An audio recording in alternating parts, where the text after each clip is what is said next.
Hi, how are you all? I hope that all of you are doing well. तो ये problem देखते हैं जी। इस प्रॉब्लम में क्या है, कैलोरीमीटर की प्रॉब्लम है, तो आप बनाते भी होंगे।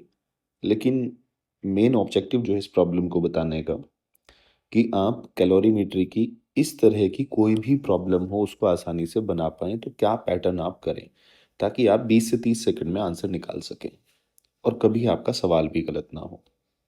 तो देखो, बात ऐसी है, कैलोरीमेट्री का सीधा-सा है, मान लो ये मैं आपको आसान भाषा में पहले बताता हूँ, फिर सवाल की बात करते हैं, तो समझ में आ जाएगा आपके।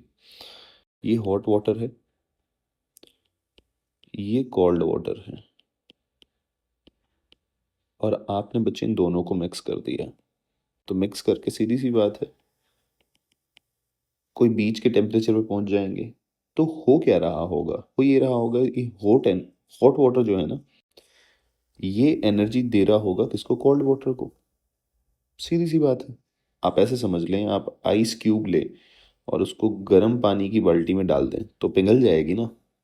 तो अल्टीमेटली मेन बात जो है, वो है कि एक तो एनर्जी लेगा और एक एनर्जी देगा। तो जो हॉट होगा वो एनर्जी देगा और कोल्ड वाला एनर्जी लेगा। तो सीधा सा कॉन्सेप्ट है। तो अब हम कैसे करेंगे? अगर आप देखें, यहाँ पे बच्चे एम ग्राम आइस है, एम ग्राम आइस है 0 डिग्री डिग्री पे, और मिक्स कर दी वो आपने एम ग्राम ऑफ स्टीम के साथ एट 100 डिग्री। तो सबसे पहले आपको फेस पता होने चाहिए। देखो, अगर मान लो -10 डिग्री सेल्सियस पे आइस है, तो पहले तो वो 0 डिग्री पे आएगी, फिर क्या होगा, फेस चेंज होगा, और फिर टेम्परेचर बढ़ेगा।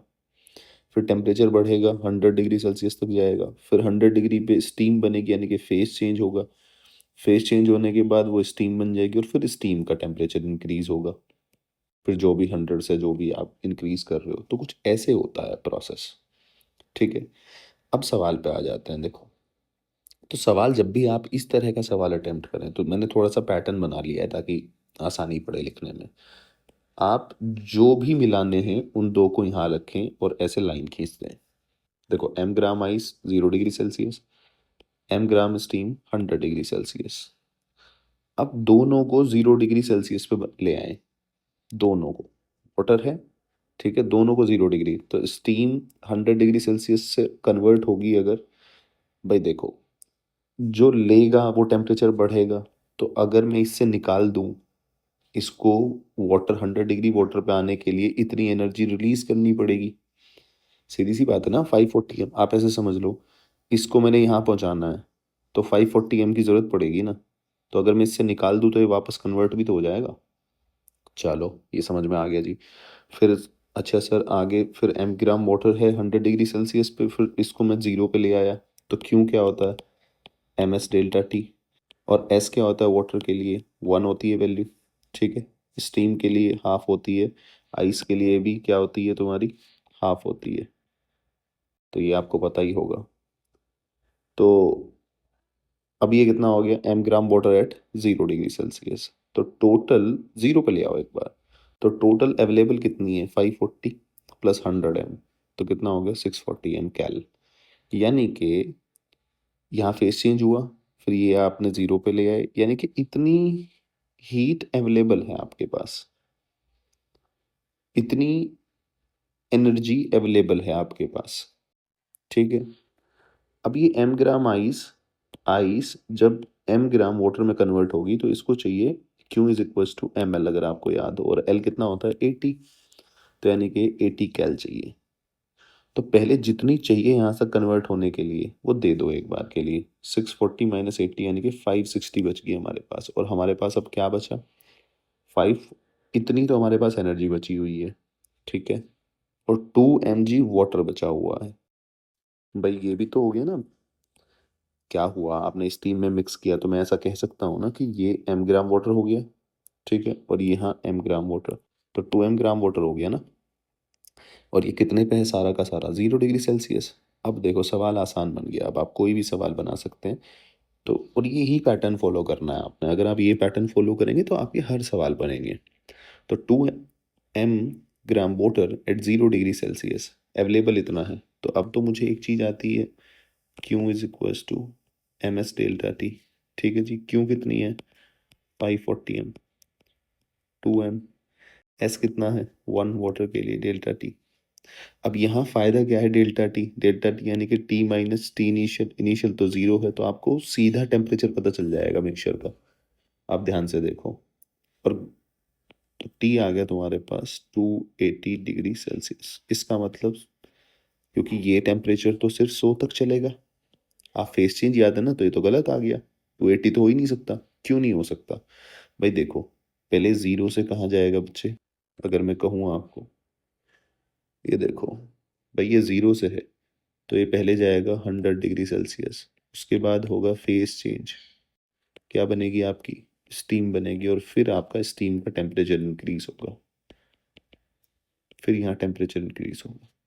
तो ये तो सीधा ही क्या बता रहा है, 280 डिग्री सेल्सियस। इसका मतलब यहाँ तक की एनर्जी आपको अलग निकालनी पड़ेगी, फिर ये होगा ऐसा कुछ, यानी कि अगर मैं यहाँ देख लूँ, 2m इंटू 1 इंटू 100, यानी कि 200m पे कन्वर्ट हो गया इतना। तो अब ये सवाल कैसे होगा, इसको यहाँ प्रॉपर सवाल सॉल्व कर रहा हूँ मैं, यानी कि अब पहुँच गए हम 2m ग्राम वाटर एट 100 डिग्री सेल्सियस, और कितनी एनर्जी लगी हमारी इसमें, 200m। तो अब अवेलेबल कितनी हमारी होगी, यानी कि हमारे पास जो बची हुई है यहाँ पे अवेलेबल, यहाँ लिख लो, 200 और घटा दो उसमें से, तो 200 जाती है, कितना बचेगा, 0, 5 कितना था, 60 था ना, तो 360m, इतना हमारे पास बच गया। अब इतना बच गया और हमारे पास इतना वाटर है। ठीक है, तो एक बार फेस चेंज देख लो, अगर फेस चेंज हो क्यों, तो कितनी स्टीम कन्वर्ट हो सकती है, Q इज इक्वल्स टू बच्चे एम एल वी, वेपराइजेशन में, so L V will be equals to, sorry, m will be equals to 360m by 540। ठीक है, तो ये कितना हो गया जी तुम्हारा, 6×6 = 36, 6×9 = 54 m, यानी कि 2m/3, यानी कि इतने ग्राम कन्वर्ट हो सकता है।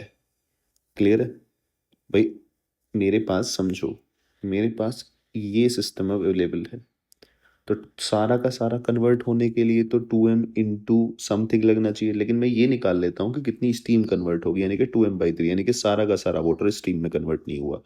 तो इस सिस्टम के अंदर क्या बच रहा होगा, अगर आप देखो,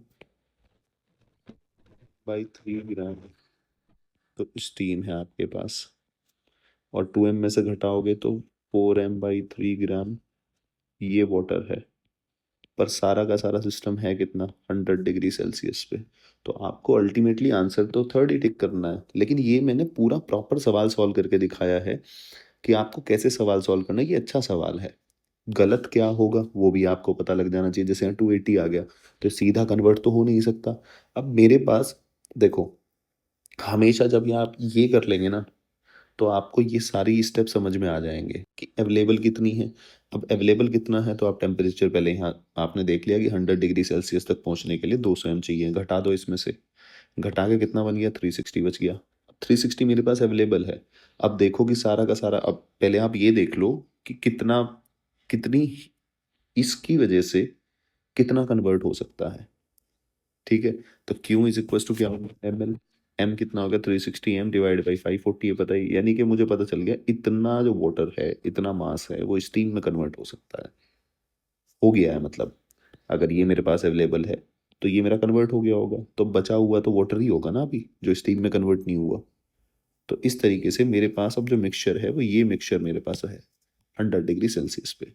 तो सवाल ये भी आ सकता है कि कितनी स्टीम और कितना वो बचा हुआ है। आई होप कि आपको समझ में आया होगा, और आप हर एक कैलोरीमेट्री का सवाल ऐसे ही अटेम्प्ट करने की कोशिश करें।